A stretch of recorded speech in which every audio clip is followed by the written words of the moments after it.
ក្តីអធិប្បាយអំពីទស្សជាដកនិងបឋមសម្ពោធរបស់លោកអ្នកអុកញ៉ាវាំងវរៈវៀងជ័យក្រុងភ្នំពេញថ្ងៃសៅរ៍15រោចខែសេបុកមេបគុណខែបគុណឆ្នាំឆ្លូវសប្បដស័កព្រះពុទ្ធសករាជ2468មហាសករាជ1947ចលសករាជ1287 13មក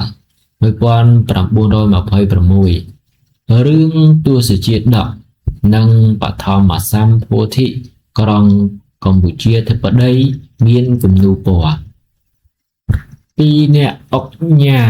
វាំងរៈវៀងជ័យជួនសេនាបតីក្រសួងព្រះបរមរាជវាំងព្រះឃ្លាំងនិងរចនាបានតែងជាភាសាបារាំងសែសយើងមានសេចក្តីសោមនស្សជាពន្លឹកដែរក្នុងសម័យនេះអ្នកស្រីក្រមុំម៉ាដឺម៉ូអាហ្សែលកាប្លេសជាអ្នករក្សាព្រះរាជបណ្ណាល័យក្នុងក្រុងភ្នំពេញបានយកចិត្តទុកដាក់គិតបង្កើតទស្សនាវដ្តីជាសៀវភៅបោះពុម្ពនាមថាកម្ពុជាសុរិយាដោយរាជការធំអនុញ្ញាតសម្រាប់បោះពុម្ពមួយខែម្ដងអស់ទាំងសេចក្តីដែលមានប្រយោជន៍ក្នុងព្រះពុទ្ធសាសនាដើម្បីនឹងចម្រើនចំណេះវិជ្ជាប្រាជ្ញាឲ្យយល់ភ្លឺក្នុងការគោរពប្រណិប័តព្រះពុទ្ធបញ្ញត្តិឲ្យបានត្រឹមត្រូវ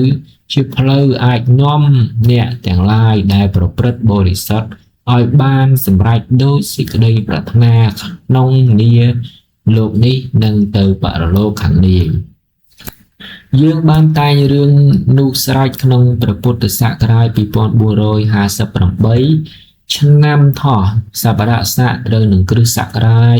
បារាំង1915មកដល់ឥឡូវនេះត្រូវ11ឆ្នាំហើយមានគំនូរពណ៌មក72សន្លឹកតាំងពីព្រះដេមីរៀងទៅបានដល់ធ្វើបន់ថ្វាយព្រះភ្លើងព្រះបរមសពព្រះសម្មាសម្ពុទ្ធដោយមានគំនូរក្នុងព្រះឧបោសថព្រះកែវមរកតក្នុងក្រុងស្រាប់យើងពុំបានតែងជាអក្សរខ្មែរព្រោះមានក្នុងសត្រាស្រាប់ហើយមួយទៀតយើងបានតែងរឿងរាមាយណៈរាមកេរ្តិ៍ជាភាសាបារាំងសែសខ្មែរមានគំនូរពណ៌192សន្លឹកបានស្រេច2ឆ្នាំសាត្រូវនឹងឆ្នាំបារាំង1911សៀវភៅរឿងទាំងពីរនេះបានទុកក្នុងព្រះរាជបណ្ណាល័យឲ្យគិតបោះពុម្ពព័ត៌មានក្នុងបេតិរបស់យើងដែលប្រាថ្នានឹងញ៉ាំងសេចក្តីរំលឹកព្រះដេចជាព្រះគុណដល់ព្រះមហានគរក្រុងបារាំងសែសដែលបានប្រតិកោជួយទំនុកបំរុងក្រុងកម្ពុជាធិបតីឲ្យបានផលប្រយោជន៍ដោយស្មោះសរជាអនេកនេះយើងសន្សំវេលាដែលទំនេរក្រៅពេលធ្វើរាជការមុខក្រសួងលើយើងជាច្រើនណាស់បានរៀបតាក់តែងរឿងនេះសេចក្តីប្រាថ្នានៃយើងគ្រាន់តែបញ្យល់យ៉ាងខ្លីៗឲ្យភ្ញៀវឬអ្នកដំណើរបារាំងដែលមកមើលក្រុមមឿងរបស់យើងឲ្យស្គាល់រឿងគំនូរដែលគូលើជញ្ជាំងក្នុងព្រះវិហារវត្តកែវដោយតំណាងពងសោដានៃព្រះពុទ្ធជាម្ចាស់យើងគឺព្រះសមណគោតមឬព្រះសក្យមុនីដែលខេមរៈជាតិទាំងអស់ក្នុងបច្ចុប្បន្ននេះកាន់ខ្ជាប់ខ្ជួនមុននឹងសម្ដែងរឿងព្រះសម្មាសម្ពុទ្ធជាកម្ពូលមហាប្រសើរញ៉ាំងប្រយោជន៍មហាជនកម្ពុជាទាំងឡាយនេះយើងត្រូវអធិប្បាយរាយសេចក្តីខ្លះឲ្យយល់ភ្លឺសិនសូមដែលជាសាធុការដែលតាក់តែងនេះ ជួយបណ្ដាលឲ្យសាធុជនផងទាំងឡាយកាន់ភ្ជាប់ក្នុងការកុសលយកតម្រាប់តាមគ្នាដល់វិនិច្ឆ័យរៀងទៅព្រះពុទ្ធចរិតព្រះពុទ្ធានុញ្ញាតនៃព្រះពុទ្ធអង្គក្នុងព្រះត្រៃលក្ខណ៍គឺសេចក្តីសុចរិតប្រកបទាំង3ក្នុងវិបស្សនាគឺរកឃើញឧបការៈនៃមនុស្សលោកនិងកម្មដ្ឋានគឺចិញ្ចឹងគិតឃើញឧបការៈជាមូលហេតុស្រង់យកមកក្នុងបត្រៃបិដកគឺកញ្ជើទាំង3ដែលតម្កព្រះពុទ្ធញ្ញាណនោះមានគោចរិតសម្ដែងដូចនេះអនិច្ចំទុក្ខំអនត្តាអនិច្ចំគឺសេចក្តីមិនទៀងគឺវត្ថុអ្វីដែលឥតវិញ្ញាណឬមានវិញ្ញាណក្តីក៏តែងតែនឹងផុតបាត់បង់ទុក្ខំគឺសេចក្តីទុក្ខរបស់សត្វដែលមានជីវិតគឺអ្វីដែលមានជីវិតសឹងមានទុក្ខអនត្តាគឺសេចក្តីសោះសូន្យជនមានអាយុដែលរស់នៅលើនៅជាសេចក្តីទុក្ខនេះកើតមកពីចំណងជាដើមដែលចង់បានទ្រព្យសម្បត្តិនិងតណ្ហារាគីបានជាព្រះបរមលោកតមាចារ្យទ្រង់សម្ដែងជាគូចារិកត្រូវឲ្យលះបង់អាត្មាឯងកុំឲ្យគិតពីរួចខ្លួនដើម្បីនឹងឲ្យរួចពីចំណងនោះដែលជាបុព្វហេតុនាំឲ្យកើតនិងស្លាប់វល់ទៅមកក្នុងបដសង្សារដែលមានជីវិតនិងសេចក្តីទុក្ខជៀសមិនរួចអរហត្តផលញ្ញាណដែលចេញផុតចាកសេចក្តីស្រេកឃ្លានជ្រះស្រឡះហើយ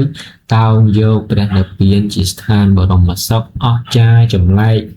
ឥតមរណៈផុតសេចក្តីស្លាប់និងមិនត្រឡប់កើតវិញនឹងឥតមានជារាព្យាធិទឹកឡើយជា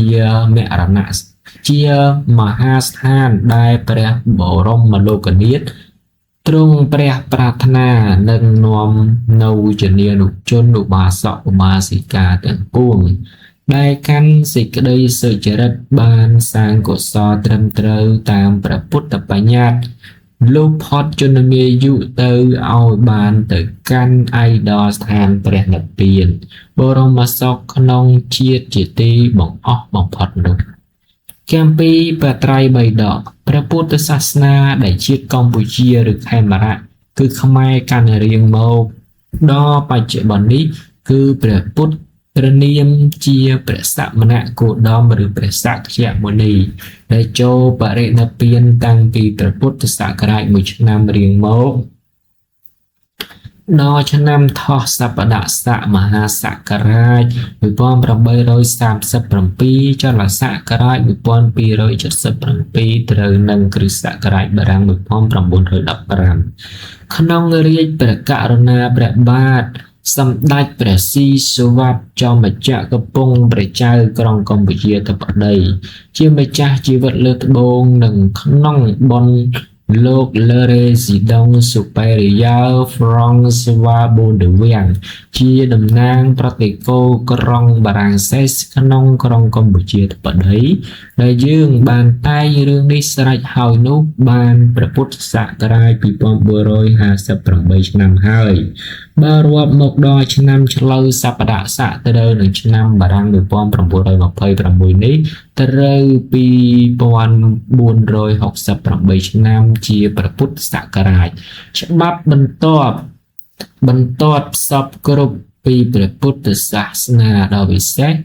ដូចនេះមានក្នុងបត្រៃបិដកគឺវិញ្ជើទាំង3សម្ដែងព្រះទពវាចាជាតម្រាប់តម្រាមាន84000ព្រះធម្មខណ្ឌព្រះត្រៃបិដកត្រៃប្រែថា3ដកប្រែថាកញ្ជើឬភាគកញ្ជើឬភាគ3តម្កល់ព្រះវិន័យព្រះសូត្រព្រះអភិធម្មចែកជា17គម្ពីរគឺវិន័យ3ដក5គម្ពីរសតន្តៈ3ដក5គម្ពីរអភិធម្ម3ដក7គម្ពីររួមជា17គម្ពីរខ1ព្រះវិន័យ3ដកកញ្ជើភាគជាទីតម្កល់នៅព្រះវិន័យគឺច្បាប់សម្រាប់ទូមាននៅកាយនៅវិចារឲ្យរៀបរយបានដល់ខបញ្ញត្តិ ដែលចាត់ជាសិក្ខាបទនិងអភិសមាចារគឺប្រព្រឹត្តល្អជាគ្រឿងរក្សាគណៈសង្ឃក្នុងព្រះពុទ្ធសាសនាព្រះវិន័យបិដកនេះចែកចែងជា5គម្ពីរគឺ1អតិកម្មអំពើខាងដើមសម្ដែងពីមូលបញ្ញត្តិនៃសិក្ខាបទធំតូចមានចំនួន19សិក្ខាបទមានបរាជិក4ជាដើមគម្ពីរនេះមាន4200ប្រធមខណ្ឌពីបច្ចិតជាអំពើល្មើសញ៉ាំងកុសលឲ្យធ្លាក់ចុះសម្ដែងពីសិក្ខាបទមានចំនួន208សិក្ខាបទមាននិស្សកិយៈគឺកងអាបត្តិ30ជាដើមគម្ពីរនេះមាន5000ប្រធមខណ្ឌ3មហាវគ្គពួកធំសម្ដែងពីកម្មរបស់សង្ឃធំមានចំនួន10ខណ្ឌមានបព្វជិខន្តកៈគឺរឿងបបួសជាដើមគម្ពីរនេះមាន5000ប្រធមខណ្ឌ4ចលវគ្គពួកតូចគឺកិច្ចានុកិច្ចរបស់សង្ឃតូចចំនួន12ខន្តកៈមានកម្មខន្តកៈជាដើមគម្ពីរនេះមានប្រធមខណ្ឌ3200 5បរិវារៈរាយរងសម្ដែងពីសេចក្តីរួមវិន័យបញ្ញត្តិបញ្ចូលជាពួកដើម្បីឲ្យជាក់ច្បាស់ឡើងមានសម្ដែងពីមហាវរៈ16ជាដើមគម្ពីរនេះមានព្រះធម្មខណ្ឌ3500រួមព្រះធម្មខណ្ឌក្នុងព្រះវិន័យបិដកទាំង5គម្ពីរត្រូវជា21000ព្រះធម្មខណ្ឌខ2ព្រះសតន្តបិដកគឺប្រសូតកញ្ជើឬ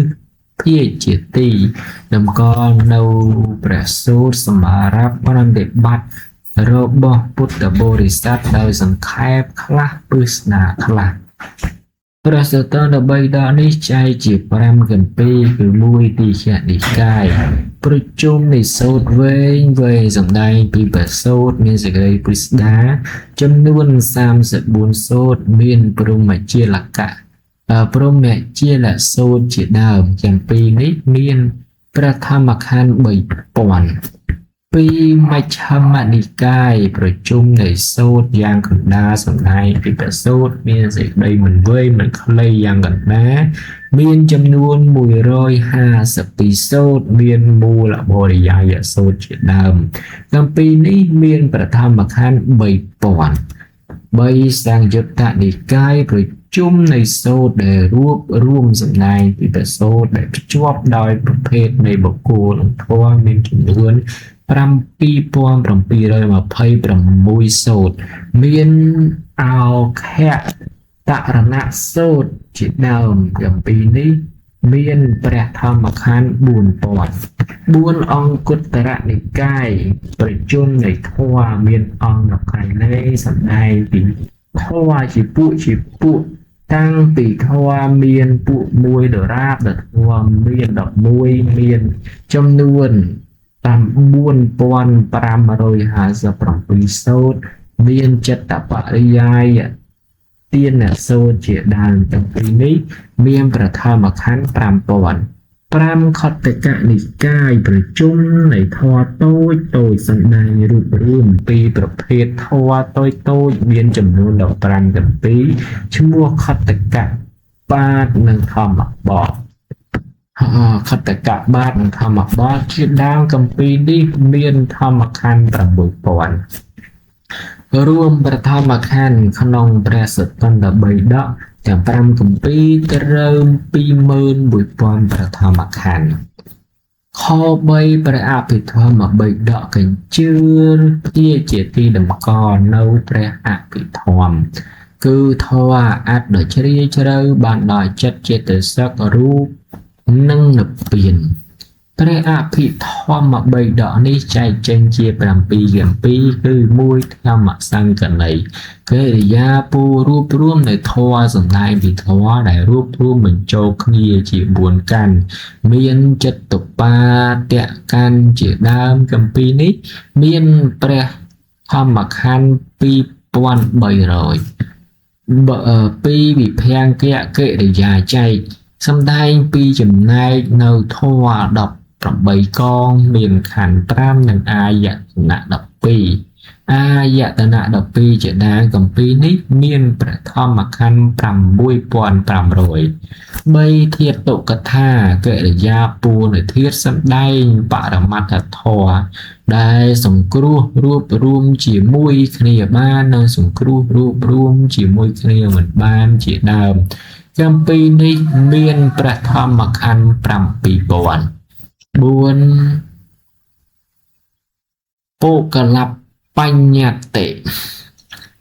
ឬក៏បុគ្គលបញ្ញត្តិកិរិយាបញ្ញត្តិតែងតាំងនៅបុគ្គលគឺសត្វទាំងពួងសម្ដែងវិបញ្ញត្តិ6យ៉ាងមានខណ្ឌបញ្ញត្តិជាដើមគម្ពីរនេះមានព្រះធម្មខណ្ឌ5600 5កថាវត្ថុហេតុនៃពាក្យពោលប្រស្នាសម្ដែងពីពាក្យពោលសួរចំពោះបុគ្គលប្រុសស្រីជាដើមគម្ពីរនេះមានព្រះធម្មខណ្ឌ7100 6យមកៈធម៌ជាគូមានមូលយមកៈជាដើមគម្ពីរនេះមានធម្មខណ្ឌ5100 7បឋានៈហេតុកតិសម្ដែងពីធម៌ដែលជាមេជាទីអាស្រ័យនៅធម៌ទាំងពួងមានហេតុបច្ច័យជាដើមគម្ពីរនេះមានធម្មខណ្ឌ8500 ប្រធម្មខណ្ឌបូកផ្ដាច់ក្នុងប្រត្រៃបិដកត្រូវ 84000 ប្រធម្មខណ្ឌប្រត្រៃបិដកចានឹងស្លឹករឹតឬនិងស្លឹកត្នោតបែងជា17គម្ពីរធំឬគម្ពីរដែលចែកជា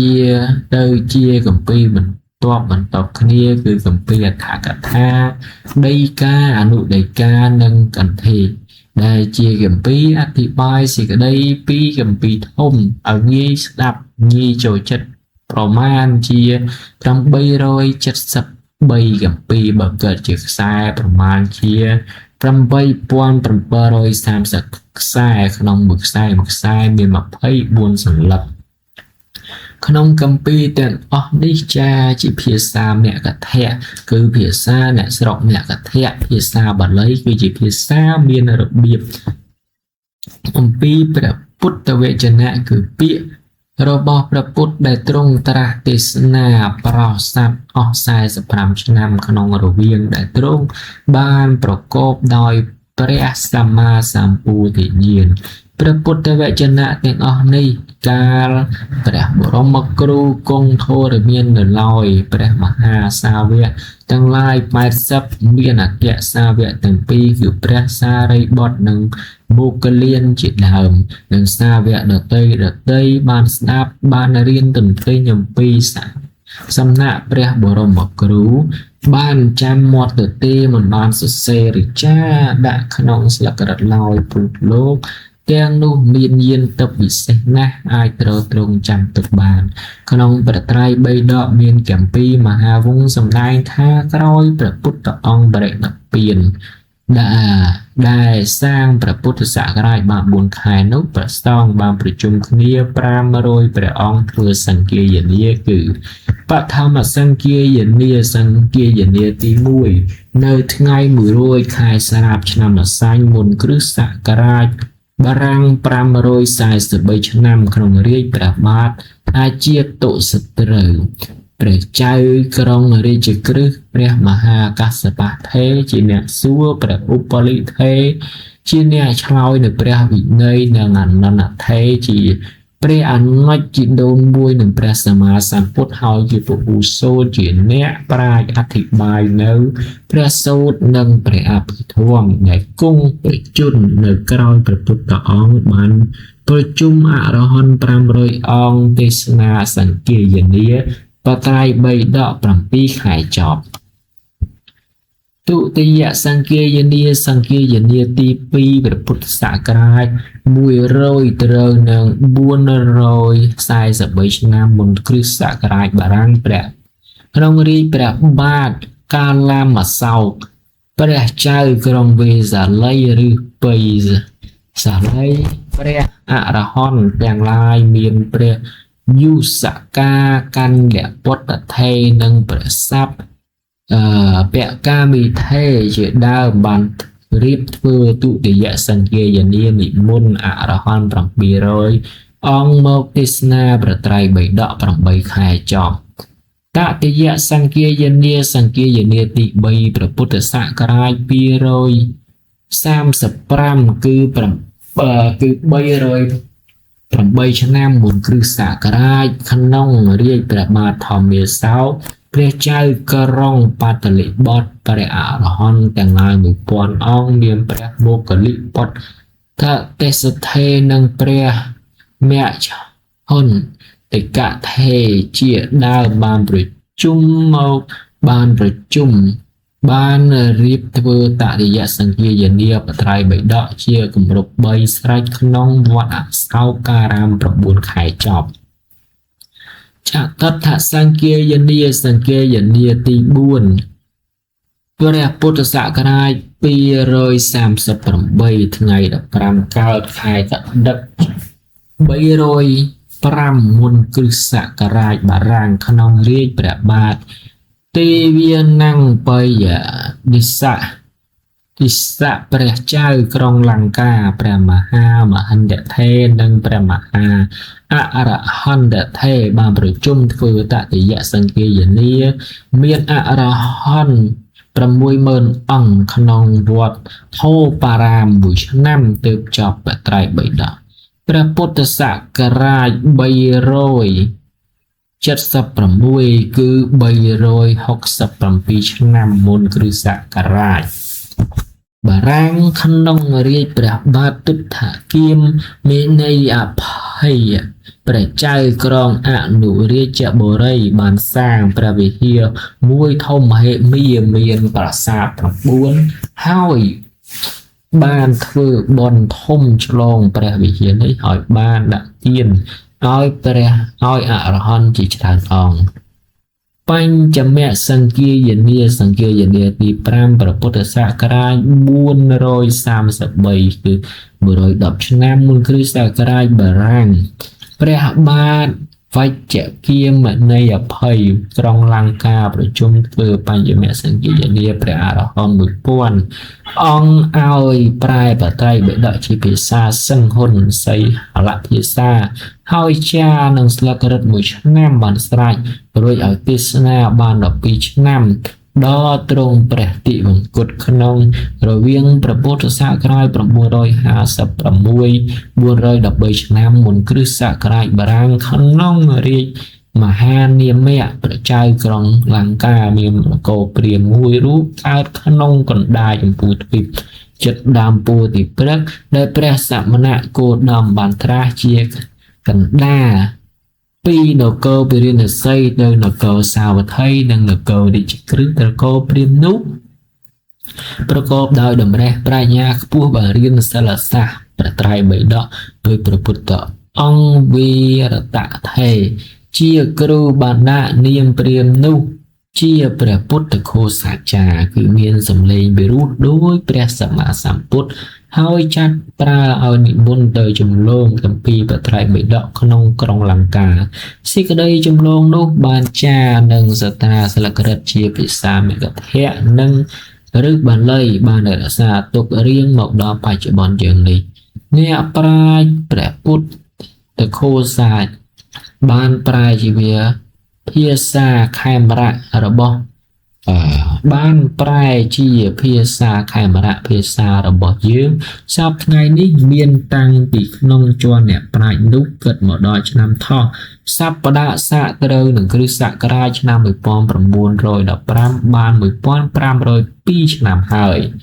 ក្បួនវិជាកិច្ចការគ្រប់ចម្ពោះកើតមកពីបត្រៃបិដកបានជាធ្វើឲ្យយើងគិតរៀបតាក់តែងឲ្យបង្កើតជាវិធីសិក្សាបត្រៃបិដកដោយត្រឹមត្រូវឡើងវិញដោយយើងបានសម្រេចបញ្ញត្តិក្នុងព្រះរាជប្រកាសលេខ49ពីថ្ងៃ6ថ្ងៃអាទិត្យច័ន្ទគីពុទ្ធវស្សុកថ្ងៃសុក្រ1200ខែទុតិយាសាទឆ្នាំរកាឯកស័កពុទ្ធសករាជ2552ត្រូវនឹងថ្ងៃ 13 ខែឧសឆ្នាំ 1909 បង្កើតសាលាបរិយាត្តិជាន់ខ្ពស់បង្រៀនពុទ្ធសាសនាក្នុងក្រុងភ្នំពេញក្នុងព្រះឧបោសថកម្មមរកតនិងសាលារៀនមួយទៀតនៅក្នុងប្រាសាទព្រះនគរវត្តខេត្តសៀមរាបតែរបៀបក្នុងខេត្តនេះមិនបានសម្រេចព្រោះគ្មានបច្ច័យរៃដាក់មកគួរឲ្យយើងស្ដាយជាពលិកព្រោះជាចំណេះខ្ពស់ប្រសើរនៃលក្ខណៈវិជ្ជាទាំងឡាយអាចធ្វើឲ្យមានអ្នកប្រាជ្ញដូចមនុស្សពីដើមដែលចេះបត្រៃបីដកបានតាក់តែងក្បួនផ្សេងទុកមកដល់យើងគឺត្រៃភូមិសំដែងអំពីទ្វីបទាំង3ជាស្ថានយើងស្ថានសួគ៌និងស្ថាននរកត្រៃភេទសំដែងពីហេតុទាំង3មានពវជាយិរុងរឿងនិងក្បួនពេទ្យហើយបានតែងច្បាប់ពុទ្ធចក្រព្រះវិបស្សនានិងកម្មដ្ឋាននិងក្រតវិន័យផ្សេងសម្រាប់មហាជនទាំងឡាយសាលាបរិយាត្តិបត្រៃបីដកនៅនគរវត្តបានរៀបពិធីសម្ពោធនៅថ្ងៃ3 ទី15កើតខែ10ឆ្នាំរកាឯកស័កព្រះពុទ្ធសករាជ2152ត្រូវនៅថ្ងៃទី28ខែសីមិត្តព្រៃឆ្នាំ1909តែ2ឆ្នាំក្រោយមកបានលើកចេញព្រោះឥតសហុយគ្រានោះមានសេចក្តីអធិប្បាយពីច្បាប់បានថ្លែងក្នុងឱកាសនេះគឺពីសម្ដេចព្រះមហាសង្ឃរាជាសង្ឃនាយកទៀងពីនិងពីយើងមួយនោះយើងបានថ្លែងសេចក្តីថា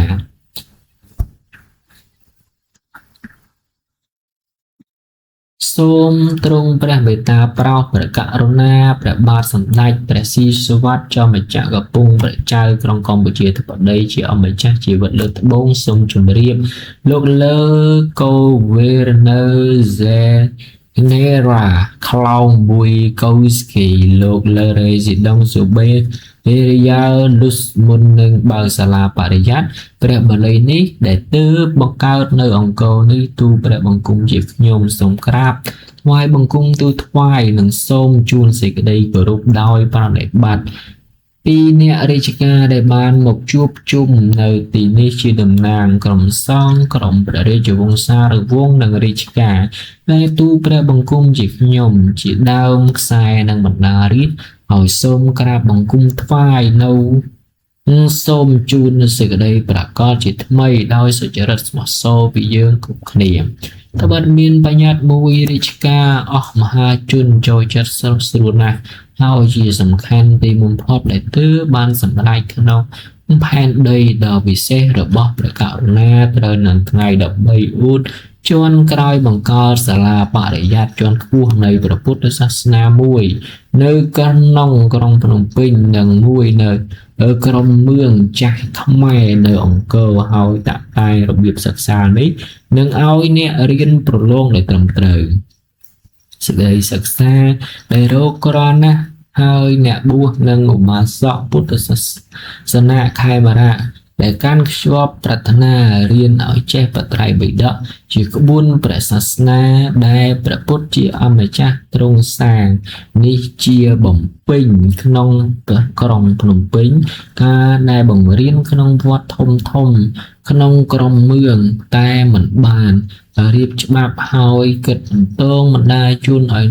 ទៅនៅឯអង្គរដើម្បីឲ្យកើតសំនៅគ្រូឲ្យកោះកឡើងវិញក្នុងតំបន់នេះដែលដើមឡើយជាមហារុងរឿងដូចមានប្រាសាទជាប្រសើរអស្ចារ្យដែលបាក់បែកនៅជាកសិនសប្តាហ៍នេះស្រាប់ហើយយើងប្រាថ្នានឹងតាក់តែងឡើងវិញសេចក្តីប្រាថ្នារបស់យើងក៏គិតបង្វែរពីក្រុងសាមដែលបង្រៀនបាលីក្នុងឱវាទរាជការទំនប់បំរុងបានដែលធ្វើឲ្យសៀមកើតជាអ្នកមានតម្រេះវិជ្ជាប្រាជ្ញាព្រឺថ្លាយើងគិតបង្វែរកុំឲ្យប្រសង់និងឧបាសកខ្មែរទៅរៀនបំពេញបត្រៃបិដកជាប្រកដីក្នុងក្រុងសៀមទៀតព្រោះនៅតែទៅគ្មានឈប់ដោយក្នុងស្រុកយើងគ្មានរោងរៀនបត្រៃបិដក ได้រៀបជាត្រឹមត្រូវពីរាជការក្រុងកម្ពុជាបានស្គាល់ទុកជាប្រកបនោះគ្មានព្រះពុទ្ធបញ្ញត្តិព្រះបរមគ្រូរបស់យើងដែលមានពុទ្ធសករាជតាំងពី2452ឆ្នាំនោះបានចារនឹងស្លឹករឹតច្រើនពាន់សត្រាដែលមានគម្ពីរខ្លះយកមកតម្កល់នៅមុខព្រះភ័ក្ត្រនៅនេះសម្រាប់ឲ្យរៀនចំណេះថ្នាក់លេខ1ដូចមានបញ្ញត្តិក្នុងព្រះរាជប្រកាសរបៀបគម្ពីរនេះសម្ដែងពីប្រសូតព្រះវិន័យនិងព្រះអភិធម្មជាសិលសាស្ត្រសម្រាប់នុយបរោះទាំងឡាយសម្រាប់នុយបរោះទាំងឡាយឲ្យចម្រើនវិជ្ជាចំណេះនិងតម្រេះប្រាជ្ញាសពគ្រប់ហើយឲ្យភាសាខ្មែរមានស័ព្ទបរិបូរណ៍និងពិរុទ្ធឡើងបើរៀនបានកាន់តែជ្រៅទៅតម្រេះប្រាជ្ញាក៏កាន់តែចម្រើនឡើងទៅកាន់តែសេចក្តីត្រឹមត្រូវព្រោះអត្ថកថានិងតម្រាយអនេកពន្យល់ពាក្យខ្ពស់និងប្រយោជន៍ក្រៃលែងស្ទឹងមានក្នុងសត្រាវិសេសទាំងនោះជាភាសាសំស្ក្រឹតបាលីត្រូវរៀនប្រែមកជាភាសាខ្មែរយូរក្រែក៏ប៉ុន្តែគង់តែរៀនបានចេះសម្រេចដោយយើងថារាជការបានគិតនេះពេញត្រូវណាស់ដែលបញ្ញត្តិឲ្យរៀនបាលីទុកជាត្រូវការបំពេញចំណេះសេចក្តីសិក្សាចំណេះព្រះនគរសម្រាប់អស់អ្នករាជការតទៅមុខឲ្យឆ្លាតស្ទាត់នឹងហើយនឹងបង្ហាញ4តម្រាមហាប្រសើរទាំងនេះឲ្យឃើញច្បាស់ឡើងបើរៀនចេះនឹងយល់ភ្លឺប្រកបហើយមានមួយថ្ងៃនឹងអាចលើកលែងបែកគ្នាជាពីរពួកគឺគណៈមហានិកាយនិងគណៈធម្មយុត្តិស័ព្ទថ្ងៃនេះដើម្បីនឹងឲ្យមានតែគណៈមួយឲ្យត្រឹមត្រូវជាទីបំផុតនឹងក្រឹតព្រះពុទ្ធសាសនាឲ្យពេញជាបរិសុទ្ធក្នុងកិច្ចសាសនាទូព្រះបង្គំជាខ្ញុំ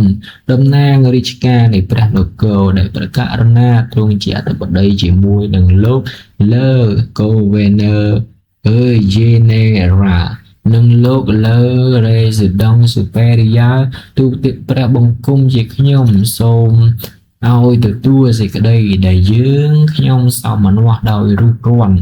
សូមអំណរព្រះគុណ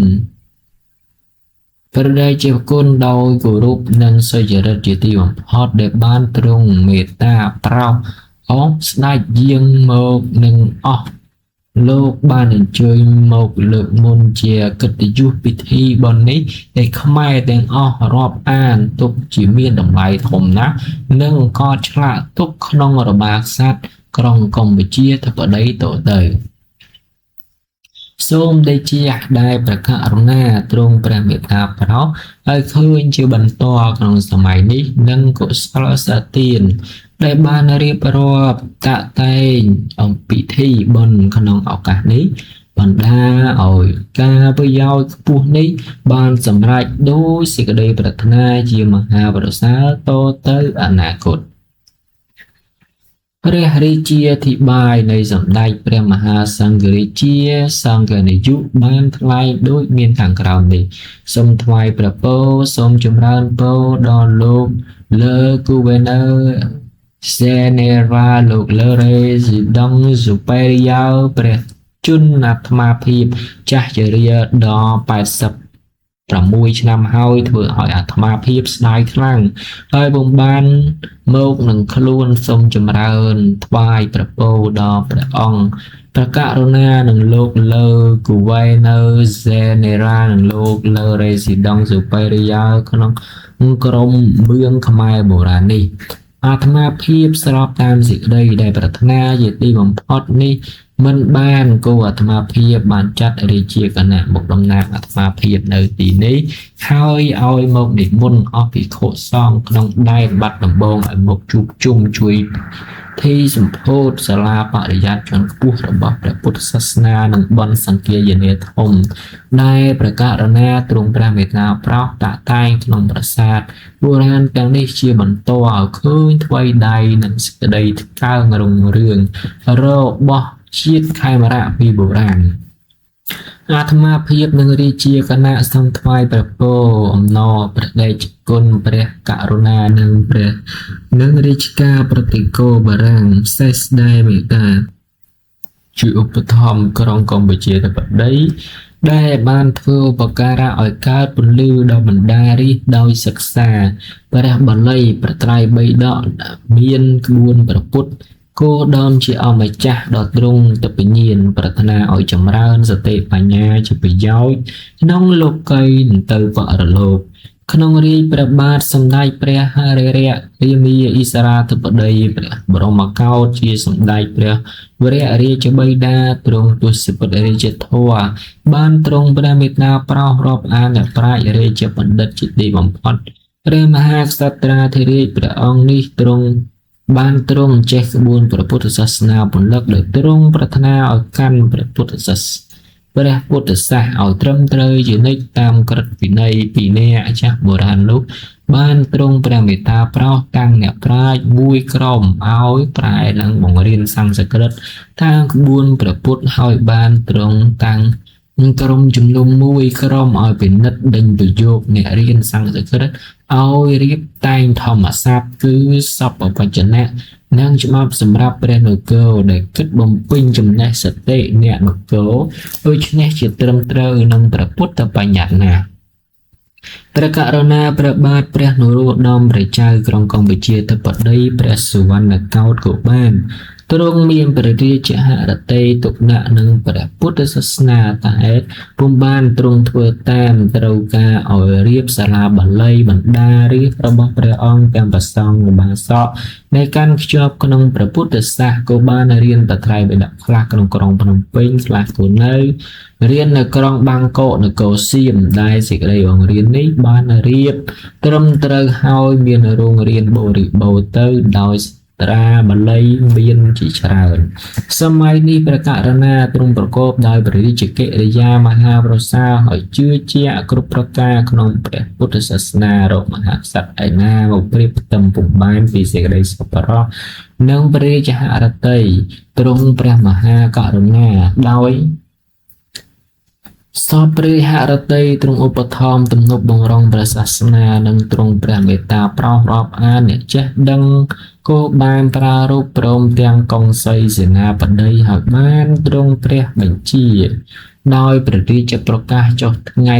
6 12រោចខែ8ឆ្នាំរកាយក្សត្រត្រូវនៅថ្ងៃទី13ខែឧសឆ្នាំ1909បង្កើតសាលារៀនក្នុងក្រុងភ្នំពេញមួយនិងសាលាក្នុងអង្គរមួយឲ្យសិក្សាចំណេះខ្ពស់ព្រះបាលីនេះហើយពេញជាប្រសើរស្មារតីអាត្មាភាពក្នុងគ្រានេះសឹងនឹកទៅដល់ក្រុងបារាំងសេះដែលទំនុកបំរុងជាពិសេសបានគិតឲ្យបានខេត្តចាស់បាត់ដំបងនិងសៀមរាបមកក្រុងកម្ពុជាធិបតីវិញនេះឃើញជាសេចក្តីចំណងរបស់យើងបានសម្រេចសេចក្តីប្រាថ្នាហើយដោយឃើញថាទ្រង់ព្រះករុណានិងរាជការប្រតិគោបារាំងសេះមេត្តាជួយទំនុកបំរុងសពគ្រប់ជាប្រកបដីនៃអាត្មាភាពនៅព្រះសង្ឃនិងបណ្ដារាជក៏សង្ឃឹមថាក្រុងកម្ពុជាធិបតីបានថ្កើងរុងរឿងបរិបូរណ៍ហើយអ្នកនគរគួរនឹងដឹងមួយថ្ងៃមិនខានសេចក្តីដែលទ្រង់ប្រកាសរុណានិងរាជការប្រតិគោមេត្តាទំនុកបំរុងរាជខ្មែរដោយសុចរិតនេះជាអត់អ្វីផ្ទឹមបានសេចក្តីអធិប្បាយនៃអាត្មាភាពដោយស្មោះចំពោះពិតនេះឃើញនឹងសេចក្តីដែលយើងទាំងអស់បាទស្គាល់ព្រះគុណនៃរាជការណាស់ដូច្នេះសូមអនុញ្ញាតឲ្យអាត្មាភាពនិងព្រះរាជាគណៈសង្ឃសូត្រធម៌នមស្ការព្រះជាម្ចាស់ដែលរក្សាក្រុងកម្ពុជាធិបតីសូមឲ្យជួយទ្រទ្រង់ព្រះអង្គព្រះករុណាឲ្យបានប្រជញ្ញវស្សាចម្រើនជាងវែងហើយសូមឲ្យទ្រង់រាជសម្បត្តិបានសម្បត្តិឲ្យបានសេចក្តីសុខក្សេងខ្សាន្តកុំបីមានសត្រូវណាមកបៀតបៀនបានឡើយទាំងលោកូ Werner General Plobuiski និងលោក Lares ដង Superior Buzusk នៅញាតិរបស់លោកក៏សូមមកប្រកបដោយអាយុវណ្ណៈ សម្បូរសម្បត្តិនិងល្បីលើគេឈ្មោះជាធំទាំងតែជានុភាពក្រុងបារាំងសេះទៅឲ្យផ្សាយទៅដល់នានាប្រទេសឲ្យឆ្ងាយស្ងប់ស្ងាយសាលារៀនបាលីឬក្បួនព្រះពុទ្ធសាសនាបានរៀបនៅសម្ពោធក្នុងវត្តកោមរកតក្រុងភ្នំពេញនៅថ្ងៃអាទិត្យ14ខែ14កើតខែ8ឆ្នាំថោះសប្តាហ៍ស័កត្រូវនឹងថ្ងៃទី28សុយេត1914មានព្រះករុណាព្រះបាទសម្ដេចព្រះស៊ីសុវត្ថិចំបញ្ចក្រកំពុងបរិយាយក្រុងកម្ពុជាធិបតីបានស្ដេចយាងនឹងលោករ៉ូមគូវេនៅហ្សេនេរ៉ាដឺឡាំងដូស៊ីននិងលោកដូបូដូវៀងរេស៊ីដង់សូបេរីយ៉ាល់ក្នុងក្រុងកម្ពុជាធិបតីបានជួបជុំអធិបតីជាកិត្តិយសស្រាប់ឧបជាតិរបស់បងប្អូនទាំង5នេះបានត្រាស់ជាព្រះពុទ្ធយើងសូមចប់តែប៉ុណ្ណេះសិនយើងនឹងបន្តឧបជាតិរបស់បងប្អូនទាំង5នេះដែលបានត្រាស់ជាព្រះពុទ្ធនៅក្នុងវីដេអូក្រោយសូមអរគុណ